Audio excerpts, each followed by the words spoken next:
कि शिक्षा व्यवस्था में, उच्च शिक्षा में देश के 40 केंद्रीय विश्वविद्यालयों के आंकड़े जो मैंने खुद अपनी आईटीआई से जुटाए हैं, इन आंकड़ों को आपके बीच में रखकर अपनी बात शुरू करता हूं। ओबीसी का आंकड़ा सबसे पहले दे रहा हूं, कुछ वजह है इसकी। 40 केंद्रीय विश्वविद्यालय, प्रोफेसर के पद पर 269 यानी 269, ये वो आरटीआई है जो मैंने लगाई थी। आपको शायद उल्टा दिख रहा होगा, आप एज्यूम कर लीजिए 23 जुलाई 2020 को इसका जवाब मुझे मिला था, मेरे नाम से है, मैंने जोखिम उठाकर ये आरटीआई लगाई थी। उसके मैंने डेटा यहां कलेक्ट किए हैं और अपने ढंग से इसको मैनेज किया है। उस डेटा में से पहले ओबीसी का आंकड़ा पढ़ता हूं। 269 यानी 269 प्रोफेसर की सैंक्शन पोस्ट है ओबीसी की 40 केंद्रीय विश्वविद्यालयों में, और आज की तारीख यानी 1 जनवरी 2020 तक केवल 9 प्रोफेसर पद पर ओबीसी हैं। 260 पद खाली हैं, यानी तकरीबन 97% ओबीसी के प्रोफेसर के पोस्ट वैकेंट हैं। इस पर नियुक्ति ही बंद कर दी गई है, नहीं हो रही है, गिनी चुनी कहीं की नियुक्ति हो रही है। सब ओबीसी, लोधी ओबीसी कहते हैं खुद को राजपूत, यादव ओबीसी खुद को राजपूत कहते हैं, और तमाम जातियां हैं जो खुद को राजपूत कहती हैं। एक सवाल उनसे आऊंगा, इस राजपूत बनाम शूद्र वाली बहस पर मेरा एक कमेंट है, वो अभी देता हूं, पहले आंकड़े सुनिए। एसोसिएट प्रोफेसर पे 544 पद हैं, 544 सैंक्शन पोस्ट है, जिसमें 31 प्रोफेसर ओबीसी हैं। एसोसिएट प्रोफेसर 513 पोस्ट वैकेंट है, यानी तकरीबन 95% पोस्ट ओबीसी की एसोसिएट प्रोफेसर पर वैकेंट है। असिस्टेंट प्रोफेसर के 2178 पद हैं सैंक्शन ओबीसी के लिए, जिसमें से 1267 लोग अपॉइंट हुए हैं असिस्टेंट प्रोफेसर पे। 911 पोस्ट खाली है, यानी तकरीबन 42% असिस्टेंट प्रोफेसर के भी पोस्ट वैकेंट है। तो ये तमाम राजपूत जातियों के लोग जरा ये सवाल पूछें कि ओबीसी की इतनी बुरी हालत क्यों है, शूद्र नहीं है तो। अब आखिरी कमेंट ये वाली बात यहीं क्लियर कर दूं, तब आगे बढ़ता हूं। अगर आप शूद्र नहीं है तो आप क्या हैं, ये एक पक्ष है। इसके लिए ऐतिहासिक दस्तावेज दिखाइए। आप राम के बगल में कृष्ण को खड़ा करते हैं, आप पूजिए, आप पूछ सकते हैं, मेरी बहस ये नहीं है। मेरे पुरखे ज्योतिबा फुले और पेरियार ने मुझे ये नहीं सिखाया, जगदेव प्रसाद कुशवाहा, पेरियार लल्लई सिंह यादव, रामस्वरूप वर्मा, उन लोगों को जब मैं पढ़ता हूं, चंद्रिका प्रसाद जिज्ञासु पढ़ता हूं, तो उन्होंने ये नहीं समझाया। खैर, क्यों ना इस बात पर आप मानिए कि ये अहंकार छोड़ दीजिए कि आप राजपूत हैं। अगर आपसे बिल्कुल बर्दाश्त नहीं होता कि आपको शूद्र कहा जाता है, जबकि फूले ने कहा कि दलित और आदिवासी जातियों को तो कहा गया कि बहुत ही शूद्र हैं, बाजाफ्ता लिखा है, प्रमाणों के साथ लिखा है। वो राम और कृष्ण की तरह मिथकीय चरित्र नहीं है जिनके किस्से जहन तक होंगे लेकिन उनके प्रमाण नहीं होंगे, वो आस्था का विषय। आप पूछते हैं, बेशक पूछिए, लेकिन फूले जो बात नहीं समझ पाए, पेरियार नहीं समझ पाए, ललई नहीं समझ पाए, चंद्रिका प्रसाद जिज्ञासु नहीं समझ पाए, रामस्वरूप वर्मा नहीं समझ पाए, और आज के ये लोधी लोग, यादव लोग और तमाम और लोग खुद को राजपूत कहते हुए समझ लिखे। तो ये एक सवाल है। मेरा एक इसका विकल्प मैं दे रहा हूं। अगर बिल्कुल नहीं बर्दाश्त होता है कि आपको कोई शूद्र कहे, एक विकल्प ले लो भाई। आप कहो कि वर्ण व्यवस्था विरोधी हैं, हम ये सारी वर्ण व्यवस्था को नकारते हैं। आप बनोगे राजपूत, क्षत्रिय, सवर्ण, रहोगे पिछड़ा, और आप कब दलितों और आदिवासियों के खिलाफ खड़े हो जाओगे आपको भी पता नहीं चलता। सारे लोगों की बात नहीं कह रहा हूं मैं, सारे ओबीसी की बात नहीं कर रहा हूं। ओबीसी में एक तबका बहुत तेजी से मजबूत हो रहा है, समझदार हो रहा है, लड़ाई लड़ रहा है। ये मेरी एक बात है जिसको मैं यहीं खत्म करता हूं, और ये विकल्प आपको दे रहा हूं। ध्वस्त करो ये वर्ण व्यवस्था। मत कहो अपने को राजपूत, मत कहो शूद्र, कहो कि हम कृषक कामगार जातियां हैं, हम श्रमजीवी जातियां हैं, और श्रम का मूल्य हमें चाहिए, और श्रम के मूल्य के लिए लड़ो, अपनी हिस्सेदारी और प्रतिनिधित्व के लड़ो। ये मेरा एक स्पष्ट मानना है जो आपके पास है। अब मैं उच्च शिक्षा से शुरू करता हूं और फिर शिक्षा व्यवस्था और मनुस्मृति से इसका रिश्ता ये बता रहा हूं। मौजूदा हालात से इसको शुरू किया गया। मौजूदा हालात में उसी आरटीआई में 40 केंद्रीय विश्वविद्यालयों के आंकड़े आपके सामने रख रहा हूं। मेरी आरटीआई के ये सारे आंकड़े हैं, घर घर पहुंचाइए इस बात को।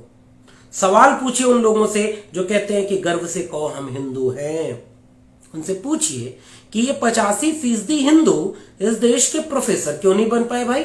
हिंदुओं का ही तो शासन है इस देश में, हिंदुओं की ही तो सारी नुमाइंदगी है इस देश में। कोई मुसलमान और कोई सिख या कोई इस तरह की जो टर्मिनोलॉजी आपकी है, उनके तो राज नहीं रहे। तो ये आंकड़े क्या बताते हैं? शुरू करिए।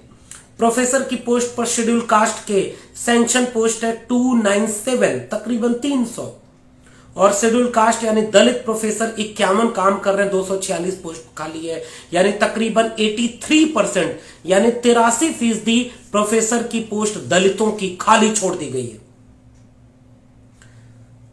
शेड्यूल ट्राइब यानी आदिवासियों की 133 पोस्ट सैंक्शन है प्रोफेसर की, जिसमें केवल 8 आदिवासी प्रोफेसर पूरे देश के केंद्रीय विश्वविद्यालयों में है।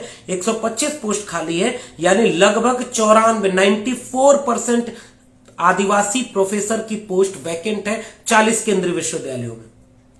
और ओबीसी का आंकड़ा बता दिया, तकरीबन 98% पोस्ट ओबीसी के प्रोफेसर की खाली है। एसोसिएट प्रोफेसर में एससी करके आंकड़ा 77% एससी के पोस्ट वैकेंट है एसोसिएट प्रोफेसर में। शेड्यूल ट्राइब यानी आदिवासी के 87% पोस्ट खाली हैं। ओबीसी के 94 यानी 95%, 94.35% है। 95% एसोसिएट प्रोफेसर के 40 केंद्रीय विश्वविद्यालयों के ओबीसी के पोस्ट खाली हैं, कोई प्रोफेसर इनका नहीं। पीडब्ल्यूडी के 86% प्रोफेसर, 91% एसोसिएट प्रोफेसर और 51% असिस्टेंट प्रोफेसर के पीडब्ल्यूडी के पोस्ट खाली हैं। और असिस्टेंट प्रोफेसर पे यह आंकड़ा 30% एससी की पोस्ट खाली है, 33.47% एसटी की, 41.82% ओबीसी की। ये पूरा आंकड़ा है, ये आरटीआई का पूरा दस्तावेज है। गर्व से कहें आप हिंदू हैं। आरक्षण कब लागू हुआ उच्च शिक्षा में? 90 के बाद। 90 के बाद आरक्षण लागू हुआ। 90 के पहले इन संस्थानों में आरक्षण नहीं था। तो शिक्षा किसको मिल रही थी? अगर शिक्षा मिलती सबको तो आरक्षण की जरूरत क्यों पड़ी? और मंडल कमीशन के दौर में जो पूरा सोशल जस्टिस मूवमेंट मजबूत हुआ था, उसके चलते इन तमाम जातियों को ये सारी चीजें मौके के रूप में मिली। बावजूद उसके गर्व से कहो हम हिंदू हैं। 30 साल बीत गए। 30 साल के आरक्षण लागू होने के बाद ये दलित, ये आदिवासी, ये पिछड़े, पसमानदा के तो आंकड़े नहीं है, ये सारे लोग, ये लोग अगर हिंदू हैं तो ये professor, assistant professor, associate professor और प्रोफेसर केवल 40 विश्वविद्यालय जो केंद्रीय हैं, अभी ये आंकड़े उनके हैं मित्र। तो दोस्तों, इस सवाल को जब आप जोर से बोल लें कि मैं हिंदू हूं, गर्व से कहो मैं हिंदू हूं। देखिए, अभी अनिल कुमार जी कोई हैं, वो कह रहे हैं सभी का निजीकरण किया जाना चाहिए। तो अनिल कुमार जी से यह सवाल पूछा जाना चाहिए कि निजी क्षेत्रों में कितना आरक्षण, कौन लोग प्रोफेसर हैं? MIT university, Galgotia university, Lovely Professional university में कितना आरक्षण लागू है? कौन पढ़ाता है? तो जब खूब जोर से बोल लिया करें आप हिंदू हैं, तो ये आंकड़े जरा देखा करिए। स्कूलों के आंकड़े आपके पास नहीं है, मिडिल स्कूलों के आंकड़े आपके पास नहीं है, यानी शिक्षा किसको मिल रही है। आईआईटीज की कुछ आंकड़े आपके सामने रखता हूं, आईआईटी और आईआईएम के। आईआईटी का एक आंकड़ा आपके सामने रखता हूं, 2015 से लेकर के 2020 का आंकड़ा है। आईआईटी, आईआईएम, जिसमें अभी एक फैसला लिया जा रहा है, सलाह दी गई है सरकार को कि आईआईटी और आईआईएम बहुत क्रीम ब्रेन की जरूरत होती है, यानी बहुत तेज तर्रार लोगों की जरूरत होती है, इसलिए यहां आरक्षण नहीं लागू होना चाहिए। आईआईटी में आरक्षण खत्म कर देना चाहिए फैकल्टी रिक्रूटमेंट में, यानी शिक्षकों, प्रोफेसर्स की जहां नियुक्ति होती है आईआईटी में, वहां आरक्षण खत्म कर देना चाहिए, क्योंकि कमजोर लोग होते हैं, निकम्मे लोग होते हैं। अब एक बार फिर से बोलिए, गर्व से कहिए आप हिंदू हैं, क्योंकि आपको निकम्मा बोला जा रहा है, आपको आरक्षण की बैसाखी वाला बोला जा रहा है, और आपके लिए कहा जा रहा है दलित, पिछड़े, आदिवासी, इनके लिए ये कहा जा रहा है कि ये लोग कम दिमाग वाले होते हैं, योग्य नहीं होते हैं, मेरिटधारी नहीं होते हैं, इसलिए आरक्षण खत्म कर दिया जाना चाहिए आईआईटीज में। और जोर से बोलना चाहिए, गर्व से कहिए आप हिंदू हैं। आंकड़े 2015 से 2020, आईआईटी, मैं अनुपात बता रहा हूं, कभी जरूरत पड़े तो मुझसे सारे आंकड़े ले लीजिएगा। आईआईटी और आईआईएम में 5 सालों में जो आवेदन किए गए, उन आवेदन में 85 से 90% लोगों को बाहर कर दिया गया और सीटें वैकेंट रखी गई। स्टूडेंट में बोल रहा हूं मैं, और उनको आवेदन करने का 85% लोगों को बाहर किया गया, जबकि अपर कास्ट में ये रेशियो 35% है। यानी दलित, पिछड़े, आदिवासी जो अप्लाई कर रहे हैं आईआईटी और आईआईएम के लिए, उनका एडमिशन नहीं मिल रहा है, सीटें वैकेंट छोड़ दी जा रही हैं। गर्व से कहिए आप हिंदू हैं। और यही आंकड़ा जब केंद्रीय विश्वविद्यालयों में आता है तो वो तकरीबन 45% बन गया। जहां एडमिशन नहीं मिल पा रहा है, तमाम ऐसे कोर्स हैं, हिंदी, हिस्ट्री, पोल साइंस, इन सब में, भूगोल, इतिहास में मिल जा रहे हैं। दलित, पिछड़े, आदिवासी एडमिशन भी हो रहा है, पढ़ भी रहे हैं, नौकरी भी थोड़ा थोड़ा पा रहे हैं। कॉमर्स में, इंग्लिश में, बायोलॉजी में, जूलॉजी में, माइक्रोबायोलॉजी, नैनो टेक्नोलॉजी और इन गणितीय वैज्ञानिक विषयों में सारी दलित, पिछड़े, आदिवासियों की सीटों का अनुपात निकाला गया तो तकरीबन 60% पोस्ट वैकेंट है, औसत मैंने निकाला है। वहां उनको कह रहे हैं कि वो काबिल लोग ही नहीं मिल रहे। गर्व से कहिए आप हिंदू हैं। अब आइए पूरे इस शिक्षा व्यवस्था का ये मामला है। 2018 का आंकड़ा है, कुल विश्वविद्यालयों में केंद्र और राज्य दोनों के विश्वविद्यालय, हाँ एक बात और कहनी भूल गया, 40 केंद्रीय विश्वविद्यालयों के आंकड़े मैं दे रहा हूं। देश के 40 केंद्रीय विश्वविद्यालयों के आंकड़े हैं दोनों, ठीक है। स्टेट यूनिवर्सिटी, डिग्री कॉलेज, इन सब में जाइएगा और जरा पता लगाइएगा, जहां के आंकड़े यूजीसी ने मुझे दिया नहीं, कितने लोग हैं दलित, पिछड़े, आदिवासी जो प्रोफेसर्स हैं, एसोसिएट प्रोफेसर हैं, असिस्टेंट प्रोफेसर हैं, वहां के आंकड़े ही नहीं है। केंद्रीय विश्वविद्यालयों में जब ये आलम है तो राज्य विश्वविद्यालयों में क्या आलम है। अपने जिले के डिग्री कॉलेज में जाइए और देखिए कि वहां संविधान कितना लागू है। यह सवाल संविधान के लागू होने का है कि 70 साल बाद इस देश की 85% आबादी 15% से भी कम जगहों पर है, चाहे वो छात्रों का अनुपात हो, चाहे प्रोफेसर का अनुपात हो, कर्मचारियों का अनुपात हो। यानी संविधान लागू है इस देश में कि मनुस्मृति प्रकारांतर से। तो राज्य विश्वविद्यालयों का आंकड़ा आप जरा देखिए और अपने जिले के किसी डिग्री कॉलेज, सरकारी डिग्री कॉलेज में जरूर जाइएगा। एक विभाग में एक जाति के 15 में से 12 लोग हैं और बाकी सब कुछ है ही नहीं। तो उच्च शिक्षा तो बात बिल्कुल वो है, शिक्षा व्यवस्था चरमरा गई। अनिल कुमार जी का थोड़ा सा भाषा बदल गई, अच्छा लगा। आते हैं स्कूली शिक्षा पर आते हैं और नई शिक्षा नीति पर आते हैं, इसलिए थोड़ा वक्त लूंगा। आज बहुत जरूरी और मेरा मनपसंद विषय है, क्योंकि मैं जानता हूं कि इस देश में आज सबसे जरूरी लड़ाई शिक्षा, सार्वजनिक शिक्षा को बचाने की है, जहां संविधान की खुलेआम हत्या करके मनुस्मृति को अब लागू कर दिया जाएगा। नई शिक्षा नीति लाई गई और इसका ढिढोरा यह पीटा गया कि नई शिक्षा नीति शिक्षा जगत में क्रांतिकारी बदलाव लाएगी। नई शिक्षा नीति एक संवैधानिक मूल्यों के आधार पर इस देश में सबको शिक्षा मिले, इसकी बुनियाद सुनिश्चित करेगी, ताकि इस देश में हर व्यक्ति शिक्षित हो और सबको उच्च शिक्षा अच्छी तरह से मिल पाए।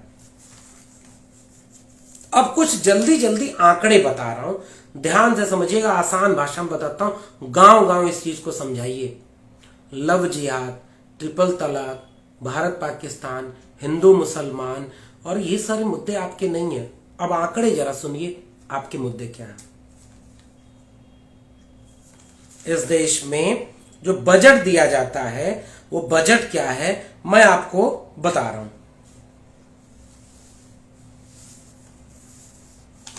इस देश में जो आम बजट है, पूरे जीडीपी का 4.7% बजट एलोकेशन किया गया था इस साल, और बजट एलोकेशन के बाद 3.1 को अप्रूव किया गया, 0.6% को वो किया गया, और जो हायर एजुकेशन या एजुकेशन का पूरा बजट है, एजुकेशन शिक्षा का पूरा बजट जितना पैसा सरकार खर्च करती है 0.5% है पूरे जीडीपी का।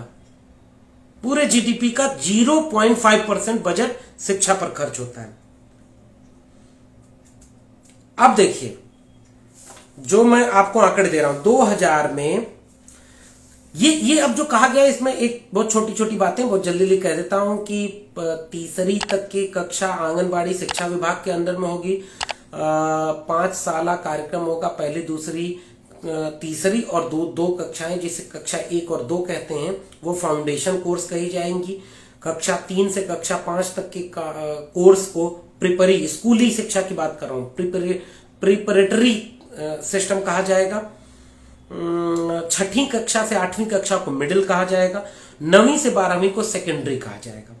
त्रिभाषा फार्मूला लागू होगा। ये सब कुछ अच्छी अच्छी चीजें हैं।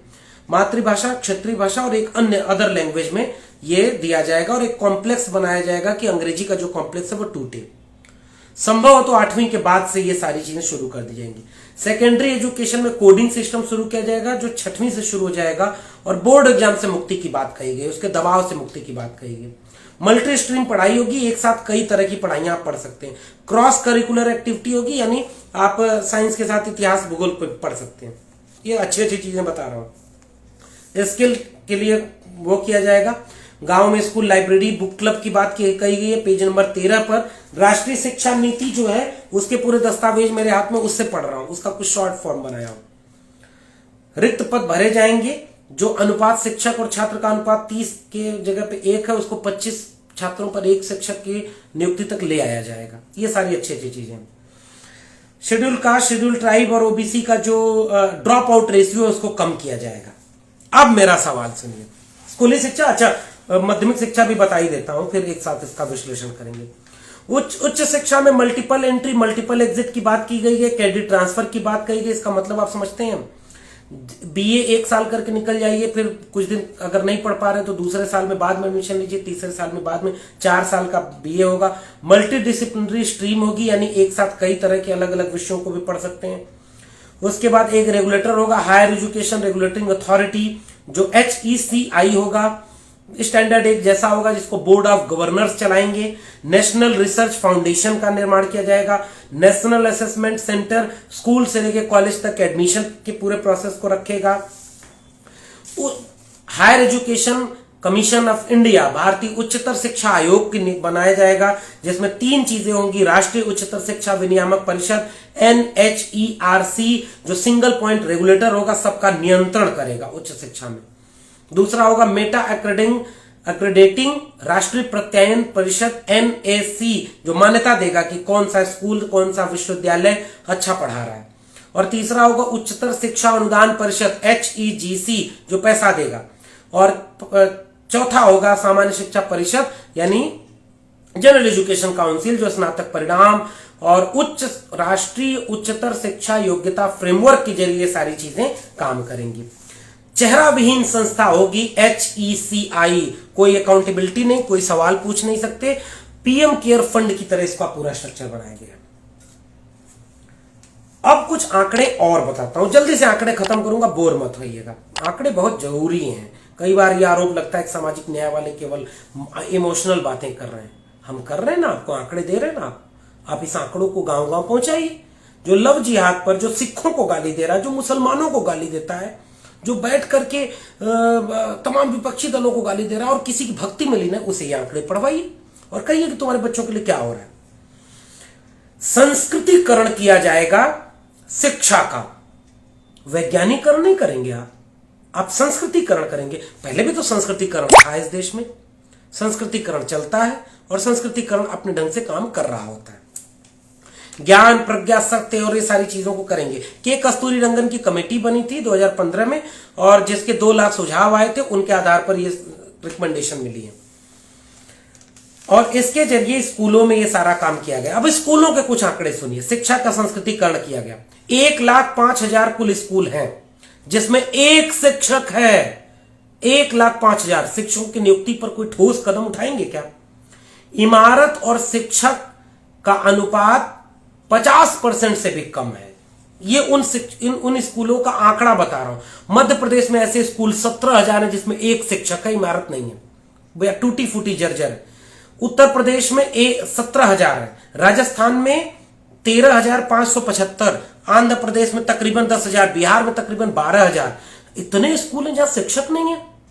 ये सारी चीजें क्या है?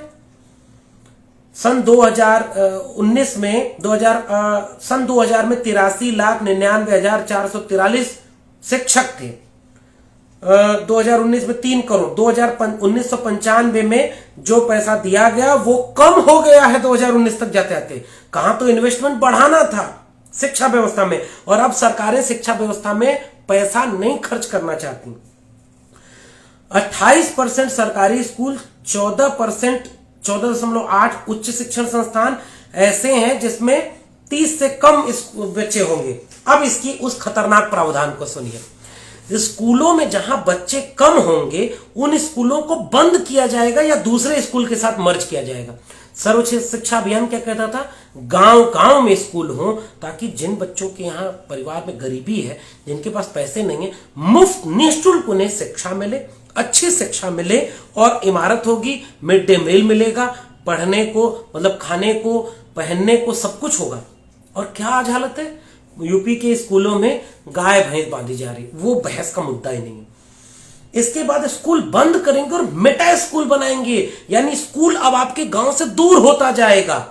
और जैसे ही गांव से दूर होगा, किनके घरों के बच्चे स्कूलों से दूर होंगे? प्राइवेट स्कूलों में तो सब लोग अपने बच्चों को पढ़ाते हैं, तो वो सारी चीजें तो चलती रहेंगी। इसको विचार करिएगा, इसको सोचिएगा।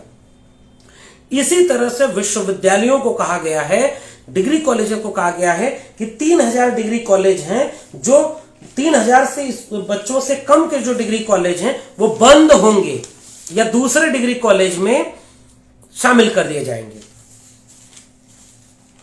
ये अब मामला है, और ये सारा कुछ एक बड़ी यूनिवर्सिटी में बनेगा, और एक नई वर्ण व्यवस्था उच्च शिक्षा में लागू कर दी गई है, ग्रेडेड ऑटोनॉमी की। ग्रेडेड ऑटोनॉमी को आसान भाषा में समझाता हूं। 3 तरह के ग्रेड होंगे, grade A, grade B, grade C. Grade C वो डिग्री कॉलेज होंगे जहां बहुत खराब स्थिति होगी, गांव गांव में होगा, और वहां पर उन्हें कहा जाएगा, अनुदान दिया जाएगा, लेकिन उनको यह कहा जाएगा कि अगर आपके बच्चे कम हैं तो आपका स्कूल बंद किया जाएगा। 512 सरकारी, 277 निजी यूनिवर्सिटीज हैं, 40,000 डिग्री कॉलेज हैं, और नई शिक्षा नीति कहती है कि 40,000 डिग्री कॉलेज को कम करके अगले 20 साल में हमें 15,000 डिग्री कॉलेज पर लाना है। एक देश आगे बढ़ता है तो उसमें तो डिग्री कॉलेज बढ़ाते हैं ना, आप मर्ज करेंगे या कम करेंगे? ग्रेड सी वाले डिग्री कॉलेज को हम ऐसा करेंगे कि या तो वो ग्रेड बी में कन्वर्ट हो, और या तो वो जो है उनको कुछ मिलेगा नहीं। ग्रेड बी वाले डिग्री कॉलेज को कुछ पैसा अपने खर्च करना पड़ेगा सेल्फ फाइनेंस कोर्स के जरिए, और कुछ पैसा सरकार देगी। और जो ग्रेड ए में हो जाएगा, जो समवर्ण अपर कास्ट हो जाएगा, वहां ग्रेडेड ऑटोनॉमी मिल जाएगी। इसका मतलब यह है कि जो सबसे टॉप यूनिवर्सिटीज बनेंगी, टॉप डिग्री कॉलेज बनेंगे, जहां अच्छे कोर्स की पढ़ाई होगी, grade A, graded autonomy, page number 81 नई शिक्षा नीति के प्रावधान, पेज नंबर 81 पर ग्रेडेड ऑटोनॉमी। और इसका मतलब ये ग्रेड सी वर्ण व्यवस्था का शूद्र विश्वविद्यालय, शूद्र डिग्री कॉलेज, ग्रेड बी जिसमें सी अति शूद्र, बी शूद्र, और ग्रेड ए सवर्ण द्विज। इसका मतलब यह है कि अगर अच्छी शिक्षा जहां होगी, जहां पैसा, सब कुछ पैसा वहां मिलेगा, जहां पर ग्रेडेड ऑटोनॉमी होगी, वो सेल्फ फाइनेंस कोर्सेज की होगी। तो टॉप ब्रेन कहां पढ़ेंगे? ग्रेड ए में। और आपके बच्चे अगर विश्वविद्यालयों तक पहुंच गए, पहले तो पहुंचेंगे ही नहीं, स्कूल ही जब बंद हो रहे हैं, मेटा स्कूल बनने वाले हैं, और स्कूलों को क्लब किया जाएगा, स्कूलों में प्राइवेट इन्वेस्टमेंट बढ़ाया जा रहा है, तो स्कूलों से जाए आगे नहीं बढ़ पाएंगे, डिग्री कॉलेज तक पहुंच नहीं पाएंगे। और जब डिग्री कॉलेज में जाएंगे तो ग्रेडेड ऑटोनॉमी आपके बच्चों के हाथ से शिक्षा की व्यवस्था को छीन रही है। और उसके बाद शिगुफा कि विदेशी विश्वविद्यालयों को यहां सेंटर खोले जाएंगे, यहां के विश्वविद्यालयों के कुछ बच्चों को बाहर भेजेंगे, और निजी निवेश इन विश्वविद्यालयों में खोल दिया जाएगा। तो निजीकरण के विश्वविद्यालय, Ashoka University, Galgotia University, Amity University, Sharda University, Lovely Professional University, वो तो है ना, उनमें किनके घरों के बच्चे पढ़ते हैं, वहां रिजर्वेशन लागू है कि नहीं। और जिस फीस 300 रुपया फीस दे करके मैं इलाहाबाद विश्वविद्यालय से पढ़ करके दिल्ली विश्वविद्यालय की 5 साल की 5,000 रुपये फीस दे करके पीएचडी डिग्री लेता हूं, यही डिग्रियां लाखों रुपए में मिलेंगी। तो कल्पना करिए कि नई शिक्षा नीति में जो निजी निवेश है, विदेशी कैंपस को यहां खोले जाने का प्रावधान है, यहां के छात्रों को विदेश में भेजने का प्रावधान है। ये कौन लोग होंगे? आपके घर के बच्चे होंगे क्या? जो हिंदू धर्म खतरे में था उसको बचाने कल रात में दंगे में कहीं गए रहे होंगे? जो दलितों, पिछड़ों, आदिवासियों, मुसलमानों, महिलाओं के खिलाफ दिन रात ट्रोल कर रहे होंगे, वो ये विदेश पढ़ने जाएंगे क्या? नई शिक्षा नीति के पेज नंबर 81 के ग्रेडेड ऑटोनॉमी के यूनिवर्सिटी में। तो ग्रेडेड ऑटोनॉमी के जरिए फॉरेन डायरेक्ट इन्वेस्टमेंट, प्रत्यक्ष विदेशी निवेश सीधे अब उच्च शिक्षा में आ गया और इसका तार जुड़ा है 1990 से, जहां WTO के सामने जैसे किसानों वाले मसले में किया गया था ना, मिनिमम सपोर्ट प्राइस को खत्म करिए क्योंकि हम किसानों के उत्पाद को कम पैसे में नहीं खरीद पाते हैं। इसी तरह से WTO में समझौते हो चुके हैं। ये सरकारी विश्वविद्यालय, ये सरकारी स्कूल, ये सरकारी डिग्री कॉलेज बंद करिए, कमजोर करिए इन्हें, ताकि हमारी इंस्टीट्यूट बने। फॉरेन डायरेक्ट इन्वेस्टमेंट उन जगहों पर हो जहां से सबसे ज्यादा मुनाफा कमाया जाता है। तो वो मजदूरों को तो बर्बाद कर चुके हैं, किसानों को बर्बाद कर दिया, और इसी के समानांतर नई शिक्षा नीति के जरिए ये सारे प्रावधान WTO के दबाव में ला दिए गए हैं फॉरेन डायरेक्ट इन्वेस्टमेंट का, कॉलेज बंद करने का। और पूरे इतने प्रावधान में एक शब्द, एक लफ्ज नहीं है आरक्षण का। फिर से सुनिए, दलित, पिछड़े, आदिवासी, पसमानदा, महिलाएं और वे सवर्ण भी सुने जो प्रगतिशील हैं, जो दावा करते हैं कि वो संविधान के साथ हैं। नई शिक्षा नीति के शताधिक पन्नों में एक लफ्ज भी आरक्षण का कहीं नहीं है। गर्व से कहिए कि आप हिंदू हैं, हिंदू राष्ट्र बनेगा और यह है मनुस्मृति का राष्ट्र। कौन पढ़ेगा, क्या पढ़ेगा, कितना पढ़ेगा, कहां पढ़ेगा, क्यों पढ़ेगा, इन सारे सवालों का जवाब है नई शिक्षा नीति 2020। आपके घरों में चर्चा होती है क्या? बेडरूम में, ड्राइंग रूम में, खाने के टेबल पर साथ में बैठते हैं। जिस वक्त आप ये चर्चा कर रहे थे कि मुसलमानों की आबादी बढ़ रही है, मुसलमानों को ठिकाने लगाना चले, रोहिंग्या बहुत गड़बड़ कर रहे हैं, पाकिस्तान बहुत गड़बड़ करता है, ये सब बहुत देशद्रोही हैं, नक्सली हैं, ये अर्बन नक्सल हैं, ये टुकड़े टुकड़े हैं, ये सब चर्चा जब खूब कर ले, खूब पेट भर जाए, तो नई शिक्षा नीति के नोटिफिकेशन, और अब तो ये लागू हो गई है, हर राज्य लागू कर रहा है, हर विश्वविद्यालय लागू कर रहा है। जरा इसको पढ़िए, स्कूल क्या है, नया क्या किया। अरे भाई ठीक है, आपने कुछ अच्छे काम किए कि 3 भाषा में पढ़ेंगे, दबाव परीक्षा का कम हो गया, ड्रॉप आउट रेशियो कम करना, ज्यादा से ज्यादा एनरोलमेंट हो, और ये जो प्राइवेट सबको ले आ रहे हैं, जैसे किसान लड़ रहे हैं, वैसा काम आप शिक्षा में कर चुके हैं। ये है मनुस्मृति, ठीक है, गर्व से कहिए आप। अब एक आंकड़ा, आप कहेंगे कि प्राइवेट आने से क्या दिक्कत है भाई, सरकारी बंद थोड़े होगा, किसानों को समझा रहे ना, प्राइवेट मंडी आएंगी, सरकारी मंडी बंद थोड़ी होगी। वो मूर्ख है, प्राइवेट स्कूल आए, सरकारी स्कूल बंद थोड़े ही हो गए। लेकिन प्राइवेट स्कूल आने के बाद जो काबिल है, जिसके जेब में पैसा है, और जो अपर कास्ट है, शहरी लोग हैं जिनके जेब में पैसे हैं, उनके बच्चे प्राइवेट स्कूलों में हजारों रुपए फीस देकर के अच्छी तालीम पा रहे हैं। और जो गर्व से कहता है कि वह हिंदू है, उसके बच्चों को सरकारी स्कूल, जहां न मास्टर है, जहां न पहनने को कपड़ा मिल रहा है, न कुछ मिल रहा है, और आप कहते हैं कि वो बर्बाद नहीं होगा, सरकारी चीजें बंद नहीं होंगी। सरकारी अस्पताल को बंद कर दिया क्या? प्राइवेट अस्पताल ले आए, पैसा है जेब में, तो पैसा किसके पास है? 1% लोगों पर 73% लोगों का पैसा। तो इकोनॉमिकल गैर बराबरी, आर्थिक विषमता, जातिगत विषमता, सारा तो इस देश में। तो ये जो प्राइवेट चीजें आती हैं, इसका लाभ कौन लेगा? जो प्राइवेट मंडी बनाएंगे, किसान पूछ रहे हैं कि वो सबसे बड़ा कौन उसका लाभ लेगा। तो सरकारी चीजें बंद नहीं होंगी। आइए मैं बताता हूं सरकारी चीजें बंद कितनी हुई हैं। 2014-15 में अखिल भारतीय तकनीकी शिक्षा परिषद सरकारी संस्था है, इसका आंकड़ा थोड़ा ध्यान दे के सुनिए, फिर हम लोग जोर से वो नारा लगाएंगे। कितने कॉलेज बंद हुए हैं? अखिल भारतीय तकनीकी शिक्षा परिषद का आंकड़ा है 2014-15 में 77 कॉलेज बंद हुए हैं, और तकनीकी विद्यालय सरकारी। 2015-16 में 126, 2016-17 में 173, 2017-18 में 134, 2018-19 में 99, 2019-20 में 92 और 4 महीने में 2020 के 4 महीने में 80 कॉलेज बंद हो चुके हैं। यानी 762 से 690,000 सीट खाली रखी गई और 762 से ज्यादा सरकारी कॉलेज बंद किए जा चुके हैं जो तकनीकी कॉलेज थे।